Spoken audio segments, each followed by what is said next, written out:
Hello, Kardec Radio Facebook page and Kardec Radio. We are live. We're streaming on Kardec Radio page, live streaming. You can actually see me if you'd like to on the Facebook page, or we're also on Kardec Radio.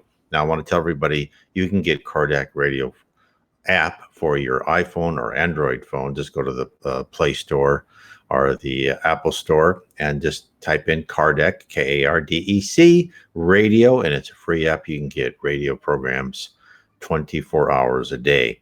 We will put this live stream onto YouTube, so please subscribe to my YouTube channel. It is Spiritism on YouTube. Subscribe, ring the bell, and of course, I am Brian Foster, and I am bringing you our weekly Sunday evening program every week, and we talk about Spiritism. Now, we've been doing a series of programs this week, The Gospel According to Spiritism, and today we are on chapter 11, and it's Love Your Neighbor. So let's get into it. It's very exciting.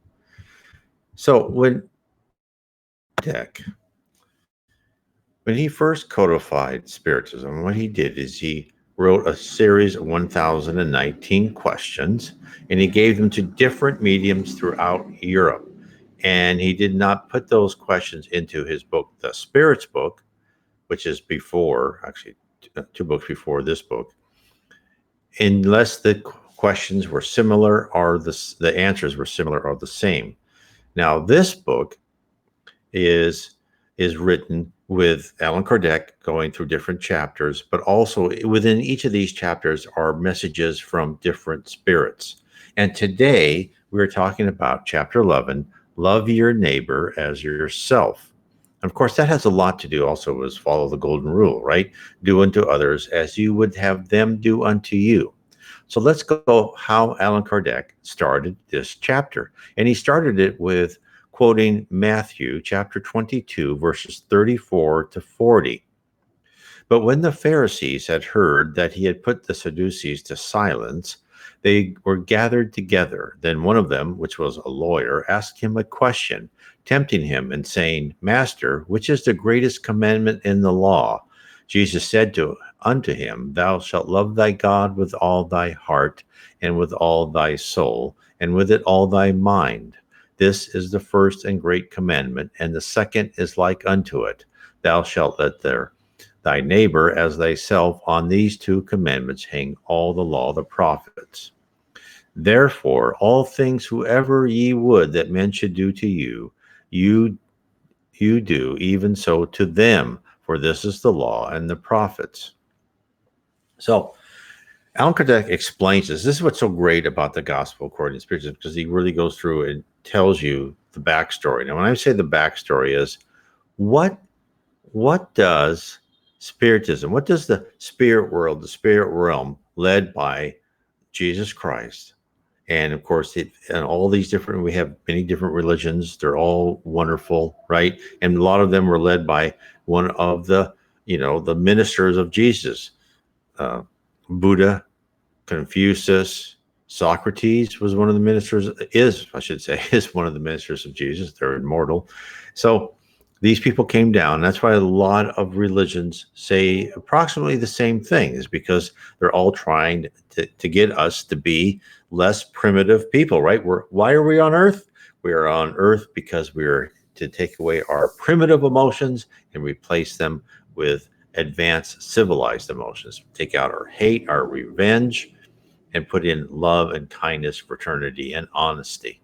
That's why we're here on Earth. Not much else is really that important. It's all about your attitudes as you're going to school and you're learning the lessons. We can make it down very simple, but within this, there's a lot of complexity, how it all works, everything. That's why I love Spiritism, because we are told so much about how the spirit world works. So let's carry on to this. So Allan Kardec writes, to love your neighbor as yourself, to do unto others as you would have them do unto you, expresses the most complete form of charity because it summarizes all of man's obligations towards his fellow men We can find no guide to take as an example that is more guaranteed in this respect than that we should do to others what we would have them do to us. What right have we to demand that they behave in any better manner, that they be more benevolent or more devoted to us than we are to them? The practice of these maxims leads to the destructive of selfishness, which I'd like to interject here. Selfishness, as we're told in the Spirit's book, when they say, what's the root of all, you know, bad behavior, evil? And it's selfishness. Selfishness, pride, it's what you want. You think you're better than other people. And that's really one of the things we have to work on taking out. And boy, it's tough. All of us have dreams of doing better than we actually are and all this. And of course you do need some pride that when you're doing something good, that's good. So you got to learn to balance all of this. Yes, we need to spread love always. So when, as Allan Kardec writes, when they have been adopted as a rule of conduct and as the base of all institutions, then men will understand true fraternity and so make it possible for peace and justice to reign on this planet. There will be no more hate nor dissensions, but only union, concordance, and mutual benevolence.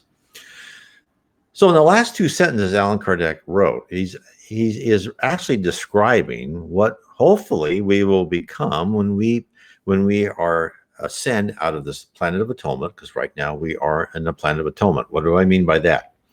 We are immature souls who are learning to, as I said before, take out these primitive emotions.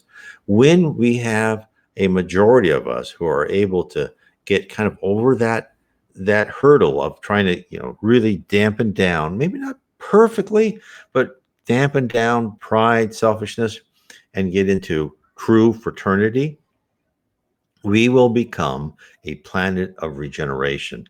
When we have institutions, let's say governments that actually care about the people, politicians that actually want to do good for the people instead of doing whatever it takes for them to be elected or to stay in power. We'll have corporations that, yes, they'll probably still have to make some sort of profit, but they want to make a profit only so they can keep in business, but mostly do and help train and help people instead of only the elite in that business make as much money as possible. All that will come true one day. So if you are, sad about the state of our current affairs, think of this. One day it will be justice. It will be a just society, but it can't be now. Now, why can it not? Why can't it be? Because you can only have a just society if you have a superior moral population, at least those people who are in the majority, who are on earth and in power too. That is the only way. No matter what political system you think will make everything perfect, it will never happen as long as we humans on earth are controlled by our desire for luxury, money, whatever it is, power. We're selfish, we're prideful, that won't work. So it doesn't matter what political spectrum you're on, just know we're going to be in an imperfect society until we all work together to become morally advanced. So now the other thing I'd like to say too is that what Allan Kardec said is, is what right we have to demand that they behave in a better manner, right, than us. And in fact, this is echoed in quite a few near-death experiences. In fact, I read this one near-death experience, and this lady who had been in pain a lot, and during her life, she lost her temper. I mean, who can blame her if you're in pain? And she would get mad at people. And then during her NDE, she was taken to a review, as many near-death experiences, and Spiritism tells us about when people sit down and they review their life. And she was shown that scenes from her life where she got mad at someone, and it showed her thoughts, but more importantly, it showed her the thoughts of those people who were receiving her communication. And she thought, oh my heavens, why did I do that? They're like all of us. People just want to be admired. They want to be loved. It's like yelling at your 4-year-old, right? It's people, even though they make mistakes, most of the time, they don't make mistakes because they want to hurt you or be mean to you. They just make mistakes because they were wrong. They tried to do what they thought was well. And that's why we need love and understanding. And even when people do things wrong, we just, it's kind of sit there and say, well, I don't think that was the right thing to do. Just try to be calm. Again, that's all told to us by the spirits. Now, then Allan Kardec wrote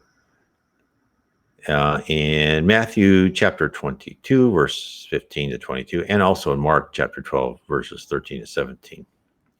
Then went the Pharisees, and they took counsel how they might entangle him in his talk. And they sent him out unto him, their disciples, with the Herodians, saying, Master, we know that thou art true and teachest the way of God in truth. Neither carest thou for any man, for thou regardest not the person of man. Tell us, therefore, what thinkest thou? Is it lawful to give tribute unto Caesar or not? But Jesus received their wickedness and said, Why tempt ye me, hypocrites? Show me the tribute money. And they brought him a penny. And he said to them, Who is this image and superscription? And they say to him, Caesar's. Then he said unto them, Render therefore unto Caesar the things which are Caesar's, and unto God the things that are God. And when they heard these words, they marveled and left him and went on their way. Now, I just had a question on my thing. Is there any good in forgiving and loving someone, even though you want to, possess a desire to pay back something bad a person did to us? And that's, again, a good question. Now, so let's take that question and parse it a bit. A person did something that was not good for you. So there is, on your life plan, you're going through trials and tribulations. Why are you going through trials and tribulations? You're going through those trials and tribulations, educational periods, although you may think of those as complete drama and horrible, but they're educational periods because of what you've done in a previous life. That person who did something bad to you it's called karma, right? Whatever they did bad to you will have to be, for a reaction, there's a reaction. They'll have to pay for that wrong, either in this life or the next life. You don't have to judge anyone. You don't have to mete out justice. That will all be done. That person will learn what they did wrong by an educational force, by higher spirits that know exactly what we're doing much better than we ever can. So that's one aspect. Let's talk about another aspect. Can you forgive them? Now, that's your own saying that, that person's horrible. Why did they do that to me? So this is where I go back. And when people do that to you, this is how you should think of them. Let's say in a movie, and the actors in the movie, and there's two actors playing each other, and one actor's a good guy, the other actor's a bad guy. And that bad guy is doing something to the good guy, right? But throughout the movie, the plot lines or the stimuli helping, happens to the good guy, and somehow he becomes an even better person. And yet after the movie, after the daily rushes or what, after they're acting, both of these actors go and they have a drink together and they're friends, although one played the bad part, one played the good part. That is how you should think of yourself and others on earth. You are an actor in a play. You're going through predetermined episodes, right? You're going through, one scene after the next scene. That actor who did something to you was put there for a reason. That actor is playing a part assigned to them through their own free will. Yes, they could be selfish, they could be deceitful, they could be all those things. But that person was put there because they had the capacity to do that bad thing as far as you're concerned to you at that moment in time. They were playing a part assigned to them by the spirit world. Therefore, what you should do is say, okay, I understand the part you played. I wish you hadn't done that. I also wish I hadn't done something before in a previous life for you to do that to me in this life. And I wish you all the best. That is how one should think of those things. Now, is that easy? Heavens, no, it's not easy because we get emotional, all that stuff. But they're actually playing a part assigned to them. Now, of course, they use their own free will to do that wrongful deed. So, they're going to learn their lesson. You don't have to worry about that. But then you have to think about yourself and think about what you've done in previous lives where you were put in that same position and you did something bad to somebody, but yet now you are a better person. It all comes together. And that's why Spiritism is it explains things. And explains things because we can't just look at ourselves in this one life, in this one moment, in this 1 hour, in this 1 minute with this one person. Because then it becomes just a point on the line. We don't know the slope of that line. We don't know where it's going. But if we then pull back and we understand Spiritism, this is why studying Spiritism is so important. And we understand reincarnation, we understand karma, we understand the levels of heaven, how we get to the levels of heaven, we understand why there's the lower zone, why people are put in, what the law of affinity does to those people.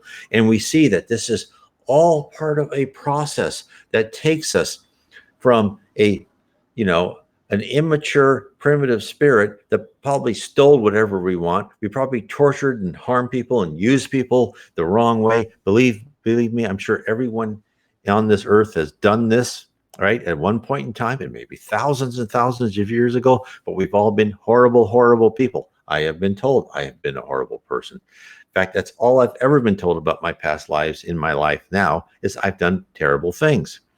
So, but now I'd say most of you here are much better people. That is the same thing that's going to happen to that person that did something bad to you. So I hope that helps. Now, let's get back to render unto Caesar what is Caesar. And this is what Allan Kardec talked about. He said the question that was asked of Jesus was motivated by the fact that the Jews, who abominated the tribute imposed on them by the Romans, had made the payment of this tribute a religious question. Numerous parties had been set up against this tax, so this payment constituted a point of irritation amongst them at the time. If this had not been the case, there would have been no point in the question which was asked of Jesus: should we pay this tribute or not?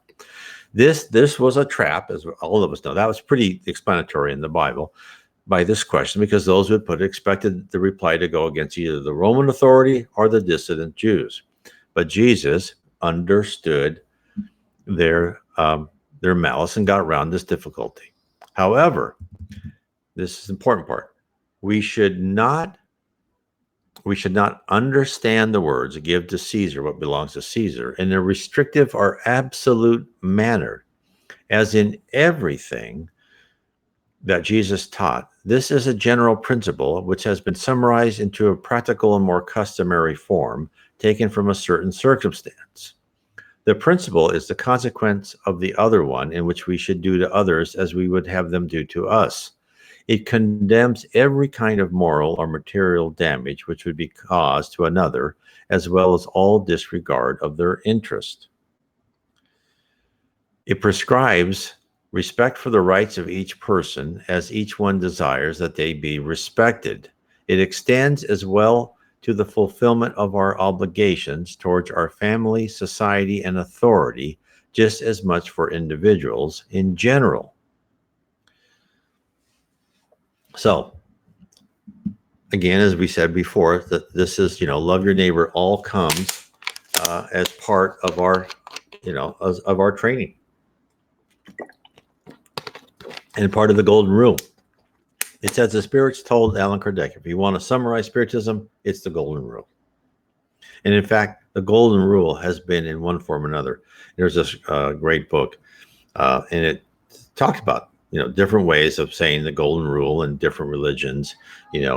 Confucianism, Hindu, even Socrates had about the golden rule. So it's something that look, honestly, we humans on Earth, we're slow learners. Why would it take us thousands of lives and who knows how many thousands of years to become better people? Because we're still motivated by our primitive instincts and desires. And it's not an easy road to get those out of there. It's tough for all of us. And going through and living in this chaotic environment called Earth, which there is, who knows what's going to happen at any moment, is not easy.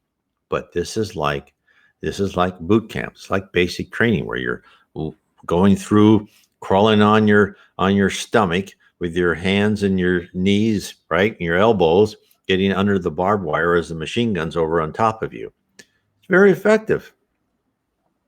And then you can ask yourself, well, why do we have to go through this pain? Why can't I just learn? Can't they just show me a PowerPoint and say, be nice to everybody, right? Wouldn't that be much better? Well, you actually had that chance. You could have been put on Earth. You're probably told of these basic tenets in the spirit world, and you were probably put on Earth to say, okay, can you do the same? Of course, then we get deeper within us, we have these desires and these primitive instincts that which were of use to us back when we were in the tribal and we had to kill to survive.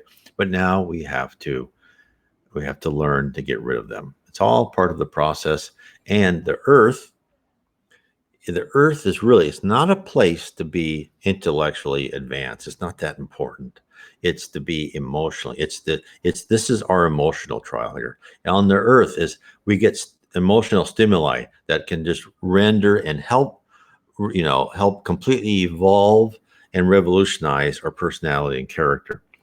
In the spirit world, once you get into heaven, things, horrible things don't happen to you. You're not sick. People don't die. You don't lose your job. Someone doesn't come and run over you with a car because they were drunk in heaven. No, none of that happens. Now, intellectually, you can think of things, but does that really deeply move and remove primitive emotions? It can happen. I read it can. It takes a lot longer to learn that, but this is the place where we have to go through this, to learn this. Okay, now, this is one of the messages from the spirits. And so let me find what spirit this was. It is Lazarus in Paris in 1862. And this is part of what is the great things about the gospel according to Spiritism is he will give us these messages from other spirits. So this is the law of love. Through spiritual progress, instincts become sentiments, which are more or less elevated, love being the finest sentiment that exists. Summarizes the complete doctrine of Jesus. At the starting point, man only had instincts. Oh, this is great. They're actually talking what I've been talking about. I'll carry on. After some advancement and the onset of corruption, he has sensations. But when he becomes instructed and more purified, he has sentiments. The most delicate apex of sentiment is love, not the vulgar sense of the word, but the inner sun which condenses and reconciles all aspirations and superhuman revelations as its ardent focal point. The law of love substitutes the selfishness of man with the harmonizing of all beings in brotherly love, thereby extinguishing social miseries. Blessed is the one who, having surpassed the state of being human, loves with an ample love all suffering fellow beings. Blessed are those who love because they know not the miseries of either body or soul. Their step is light, and they live as if transported outside of themselves. When Jesus pronounced the word divine love, it made the people tremble, and the martyrs, inebriated with hope, descended into amphitheaters. In its turn, Spiritism has come to pronounce the second word in the divine alphabet. Okay, so the first word was love. Pay attention. This is what Lazarus is writing. Pay attention, as this word is reincarnation. It lifts up the tombstones from the empty graves in triumph over death, reveals to astonished people its intellectual patrimony. But it is not to this that man is conducted, but rather to the conquest of his own being, already elevated and transfigured. Blood has redeemed the spirit, and today the spirit has to liberate the man from the matter. I've already said that in mankind's beginning he had nothing but instincts. Therefore, those in whom instincts predominate are still nearer to the starting point than to their goal. In order to advance towards this goal, each one must conquer their instincts to the benefit of their sentiments. That is to say, these can be perfected by suffocating all material tendencies. Instincts are the germination and the embryos of sentiments. They bring progress with them, just as the acorn contains within itself the oak tree. The less advanced creatures are those who, after emerging little by little from their cocoon, continue to maintain themselves slaves to their instincts. Now let me just stop there for a second, because this is exactly what I was talking about before, right? We start as primitive beings, and we are, logically so, just like your cat or your dog, they're slave to their instincts. And as we become this primitive person, we too have our instincts, but then we're given this little spark of free will. Now, even some animals, as they say in Spiritism, there's always graduation. It's not like some light just turns, right? There's always a little bit of free will to the more advanced animals, but then we get a bigger dosage. And actually, even when we go to higher planets, we have more free will. What I mean by that is, on this planet of atonement, when we have our predestined trials and tribulation, our educational plan, it's pretty set out. Once the bell rings, you go to this class, and then this tragedy ends, or this great things ends, and the next thing happens. But when I believe, I don't know this for absolute, so take it with a grain of salt. You may think differently. When we go to higher and higher planets, we actually, and they say, as we're in higher planets, we communicate more with the spirit world. We will, as we go, we will work more with the spirit world and create our educational plan, even when we're in a physical body with the spirit world. So we will have more and more freedom, not just free will, but freedom to really make our own decisions of where we're going to go. Right now, not so much. If you read the book Spiritism, they always try to say, it sounds like predetermination, but you have free will. Well, yes, they are technically correct, but we don't have as much free will as most people think, right? These things are going to happen to us. We're going to lose all our money because we did something. We're going to have that ulcer, or that, that's pain in the stomach because we stabbed somebody a life ago, right? Those things are going to happen. We're going to have a horrible first marriage or marriages because we treated someone else horrible for a couple marriages. Those things are going to happen. That's teaching you a lesson. It's for your own good. You may not like it, but it's there. And if you can take it with a good attitude, you'll be victorious, right? And you always try to treat everybody honorably, even though that ex-spouse or that ex-friend or ex-business partner did not treat you honorably. It's okay. You don't worry about it. They just played that part. So let me carry on. So the spirit needs to be cultivated as you would a pasture. All the riches of the future depend on the present labor employed, which will earn much more than earthly goods, for it will offer glorious elevation. So having understood the law of love, which joins all creatures, you will seek to find within it the most sweet delights of the soul, which are preludes to celestial happiness. And that's from Lazarus in Paris in 1862. So that's exactly what I was talking about before. And that is, we're here on Earth to improve ourselves. And what's important to remember is, for probably a lot of us, probably everyone listening to this, because you're interested in some sort of spiritism or improving your own spirituality, is if you're interested in that, you probably were at one of the levels of heaven, and that you worked with your spirit mentors and you mapped out your plan. You go, yeah, this will happen. And it's very interesting when I think about it. Think about your own life, and think about things that where you wanted to go down some path. How there's always some obstacle, something stopped you. So, and then some door opened over there, and you went through that door, and now you ended up in a whole different career than you ever thought you would be, right?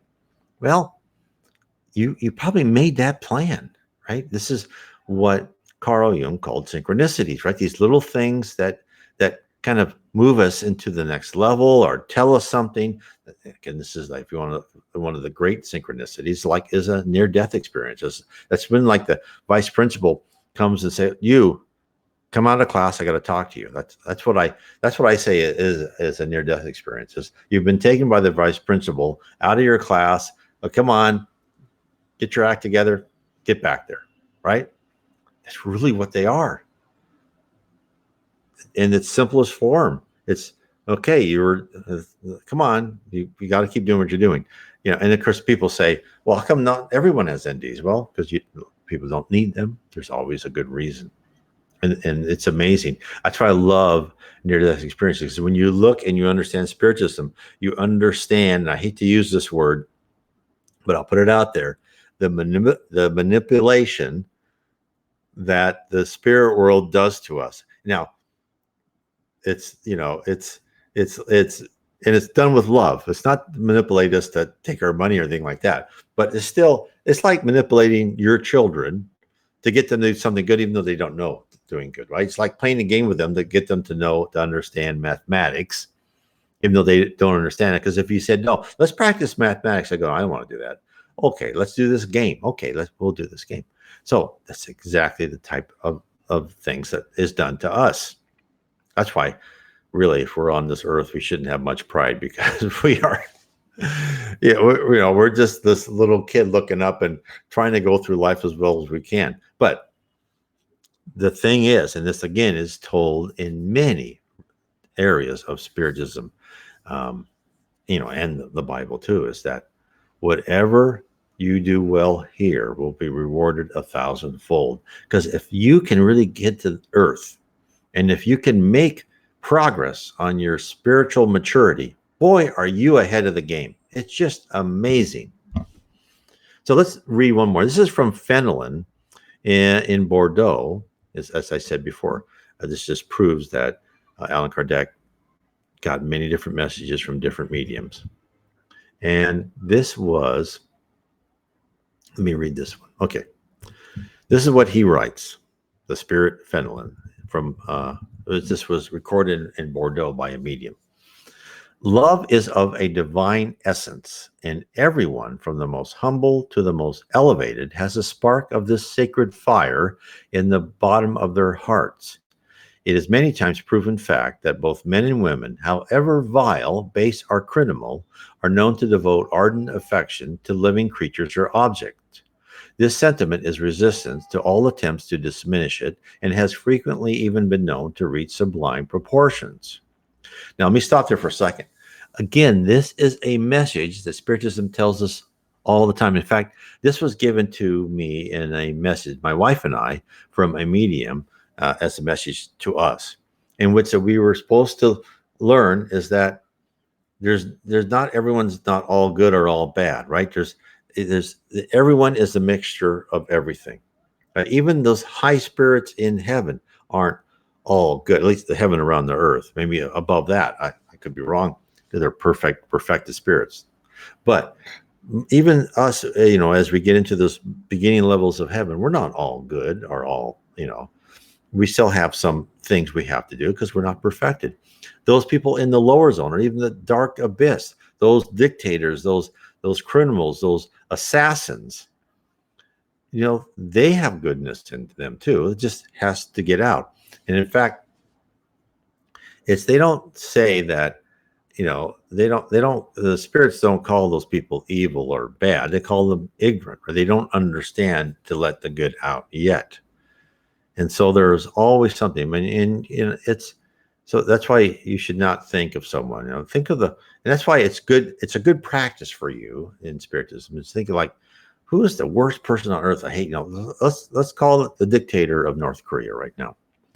He starves people. He thinks of different ways to kill people, right? I read somewhere where he killed one of his generals or cabinet ministers, whatever, had him stand in a place, and then as they preset, this mortar came and just blew him to bits, right? Terrible thing to do. But is that person all evil? No.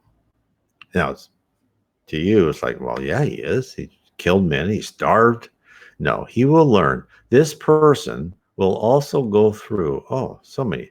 These are the two people you should actually feel sorry for, because I tell you, this person, when they pass over, will go down to the dark abyss, right? And then they'll have all of these spirits that are just waiting to take revenge against this poor soul, and they might have to go through thousands of years of being down there until they slowly, and then different incarnations, right? They may be one of these peasants that work for a dictator like him. They will finally learn it's not a good idea to kill people because you want power, and to do these type of things and to torture people. The narco traffickers, all these people who are not nice people, but even to their families, they're nice, right? They all have that spark of love. In fact, there was a story in one of the books by G. Val Owen, and I talk about it in my book, Heaven and Below. And this G. Val Owen's mother and her group of her friends had this vision of this man being let go by this kind of high, evil lord. And they ask, what did that mean? Because they were trying to help one of their sisters get her husband back, because he'd been down into the depths of the lower zone. And so one of the kind of the mother, mother superior, or however you want to call it, the mother who's in charge of that group, the higher spirit, said, well, what that means is that kind of high evil lord has been keeping that person because of what they've done to him in the past. And they've been very mean to him, made his life miserable down in those depths. But he has finally just gotten tired of being mean to that person and told that person, go, there's the path, get out of here. And she says, this proves, even though this evil, as we would think, evil person, it proves that not everyone's totally bad, that everyone has some good in them, because someday that evil person will get rid of that, and they'll understand that that's not the way they want to be. And in fact, they got tired of their own misconduct. Deep down inside of them, something said, why am I torturing this person? I'm tired of being that way. I'll let that person go, even though they may not, on their top of their conscience, think that they want to do the same, right? Because it's painful. When you read the book Spiritism, getting out of the lower zone and going up is intellectually painful, because then you start understanding what you've done wrong, and it's very painful for them. It's a hard path. It's a hard path for all of us. So anyway, I just wanted to go through that, and that's as Finland said, anyone, however vile, right, there's love in there. And so everyone has love. So that's why, again, you can forgive people, because everyone has that spark of being a better person. So then I'll carry on what Finland said. These are a kind of misanthropists who, while complaining to themselves about humanity in general and resisting the natural inclinations of their souls, which is to seek sympathy and affection around themselves, they reduce the law of love to the condition of instinct. But no matter what is done, they will not succeed in suffocating the living seed which God deposits within every heart at the moment of creation. The seed will develop and grow together with morality and intelligence And although frequently repressed by selfishness, it will become the origin of saintly virtues, which produce sincere and lasting affections, which in turn will help in crossing the rugged and arid pathways of human existence. Now, what this seed is, and this is what I believe it is that seed is really our conscience. And if we can learn to listen to what's inside here, everything will start coming into place. And now, believe me, it's hard because what do we do when we're young, when we're a teenager, when we're a young adult? We become experts in rationalizing away why we don't have to follow our conscience. Isn't that true? Oh, no, I can take that money because I deserve it. Or no, that person doesn't need it. They won't miss that, right? Oh, I can stab that person in the back at work because it will really help me. And they were incompetent anyway. Like, believe me, I've done all that. But what does that do to you? First of all, it sets up stress in your body. And I talk about this in How to Live Inner Peace Through Spiritism. And it goes through, and there's a 24 verse poem by Andre Louis. It tells us each ladder, each step we need to do to have inner peace, right? To live, how to live so you're ready for heaven when it comes. And this is really one of the hardest parts, is even though when you start listening to your conscience, you will do things which probably materially don't help you, in fact, may be detrimental to you, right? But they will spiritually just enrich you. And this will pay so much dividends, you'll be amazed. And then the more you start following your conscience, what you will feel, and you feel it's like you'll feel this after you really meditate really well or pray really well. You'll feel this lightness of your body. You'll feel this, your body will become much healthier, right? Because, of course, I've said this before, there are studies in which people are more spiritual and believe in a higher power. They are healthier mentally and physically.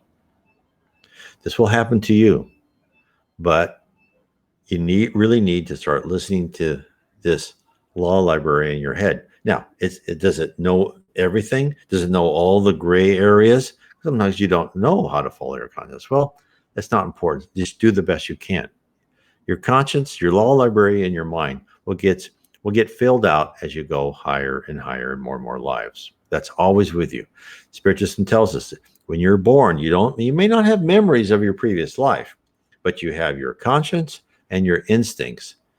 Your conscience, it always gets better after each life, right? You get more and more understanding. It's always there to help you, and your instincts are always there too. Let me go on with Fenelon said. So there are those who repudiate reincarnation, believing that others will participate in the affections and sympathies of which they are jealous. My poor brothers and sisters, your affections have made you selfish. Your love has become restricted to the intimate circle of your friends and relatives, so that you are indifferent to all others. I totally agree with this point. I've been there too. Well then, so that you may practice the law of love as God intended, it is necessary that you learn step by step to love all your fellow beings without distinction. Now that sentence, learn to love all your fellow beings without distinction, that is tough. And in fact, his next sentence will say this. The task will be long and difficult, but it will be fulfilled because God so desires. I am not there yet. I'm trying all the time. I'm much better than I was, is to love everyone without distinction. But if you can start even on the path, your stress levels go down amazing. Believe me, you just don't worry about these little things.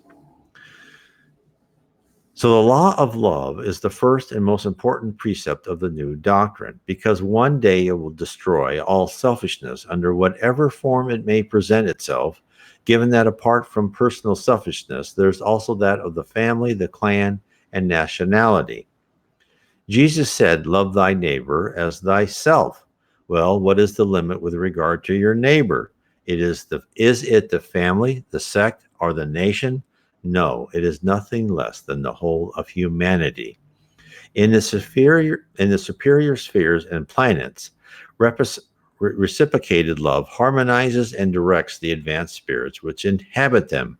Your planet, which is shortly destined to make appreciable progress, will see its inhabitants practicing this sublime law, which is a reflection of divinity in virtue of the social transformation through which it will soon pass. Moral betterment of the human race and happiness during terrestrial life are the results which the law of love will bring. So he's telling, look, if you don't like, I can't tell you how many people message me or email me saying, I never want to be what is this reincarnation? I never want to be reincarnated on this place again. And I say, I don't blame you, but we're reincarnated in order for us to improve ourselves. And if we really fight to improve ourselves, our next life will be better and better and better, right? Because your life you're living now was because of the life you had previous. Your next life is, well, a lot of things will happen because of how you acted this life. So your life will become better and better. And even the whole atmosphere environment can better and better as we go from a planet of atonement to a planet of regeneration.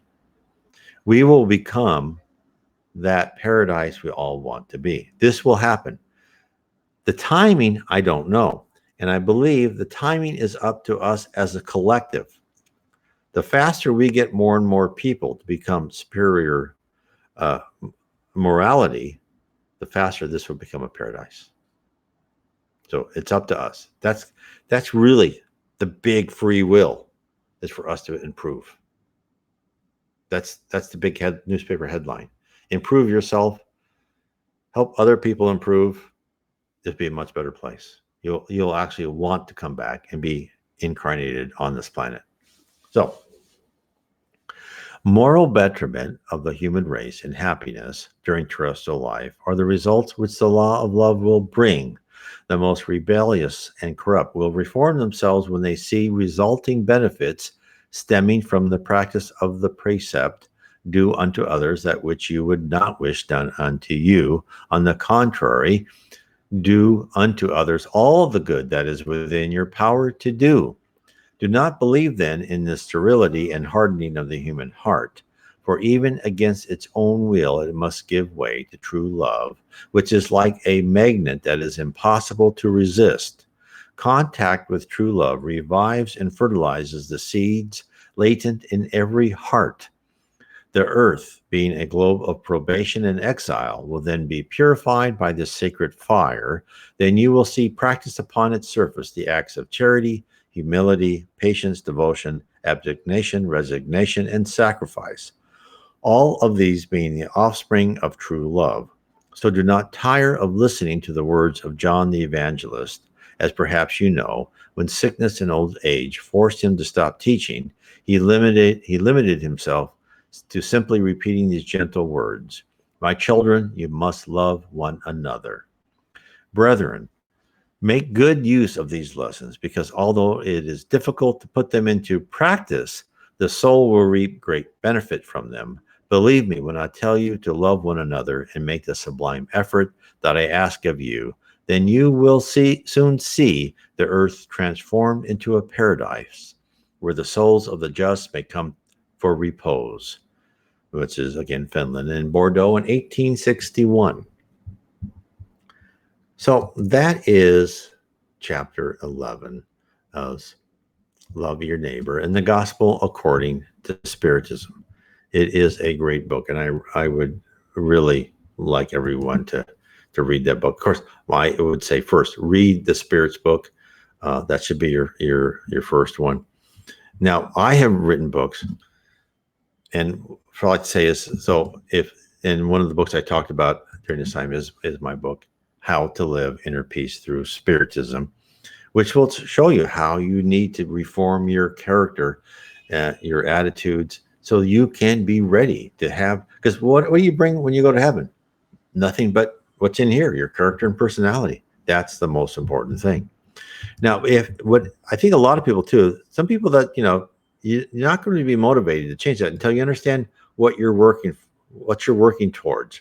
And this is where my series of 3 books, Heaven and Below, Spirit and the Spirit Universe, and How We're Guided by Spirits, will help you. It really goes through, takes so much information from the Reverend G. Bowen Chico Xavier, Allan Kardec, Leon Denis, Yvonne Pereira, Devaldo Franco, Spiritist writers, and it tells us what heaven's like, what the lower zone below that, what Jesus Christ is like in heaven. He's totally different than what we have here on earth.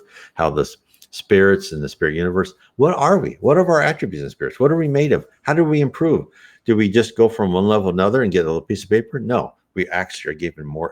We're getting more facilities. We're given more tools in the toolbox. We become less matter, more energy. We actually transform. And then I say how we were guided by spirits. How is the earth guided? All of that. Now, the other thing I like to say is I will load this up into YouTube. So please go to my YouTube channel, Spiritism. It's NW Spiritism on BitChute. Please subscribe, hit the like button, comment if you like. I try to reply to all the comments.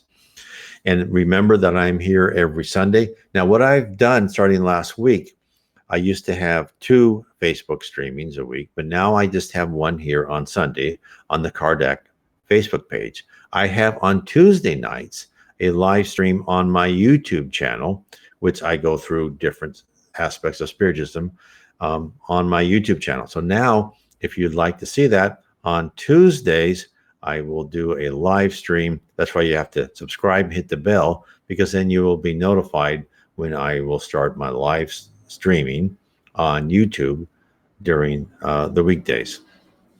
So I just want to make sure everyone is notified of that. I want to say thank you for everyone who's been listening to me. Please go out, tell your friends about Spiritism. There's so much to learn. You will benefit so much. So I want to say God bless all of you. God bless.